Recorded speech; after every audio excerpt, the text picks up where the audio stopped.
แต่คุงอาจังก็แต่ก็น่านั่งอ้อยดูค่ะก็มุคุกันหนูเลยอีแต่มุคุกันหนูเลยนั่นဆိုกันเนี่ยอ้อยอาทิตย์ก็จะรอตระลูกเข้าไปแล้วเนาะตระနောက်ပြီးတော့ဘာကနေဇာအထိကကြတော့consonant ပေါ့နော်b ပေါ့ဒီလိုမျိုးခွဲထားတာပေါ့နော်ဆိုတော့တရတန်ပေါ့အာကနေဝဲအထိကကြတော့တရတန်လို့ခေါ်တာပေါ့နော်ဆိုတော့တရကမခူးကနုကိုတရမခူးကနုဆိုတော့တရကိုပြောရှင်တာဆိုတော့တရဘယ်နှလုံးရှိလဲဆိုတော့14လုံးရှိပါတယ်ဆိုတော့ဂါကနု B ပေါ့ B ဆို39လုံး consonant ပေါ့နော်နောက်ပြီးတော့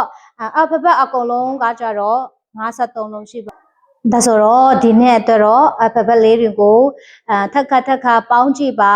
နောက်ပြီးတော့လေ့ကျင့်ကြည့်ဖို့ပေါ့နော်။အပုပ်တွေမှာပဲစလုံးပေါင်းပုံတွေကိုတစ်စင်ပြန်ပြီးတော့ပြောပြတော့မှဖြစ်ပါတယ်။ဒီလောက်နဲ့ပဲအဆုံးသတ်လိုက်ပါတယ်။ကျေးဇူးတင်ပါတယ်။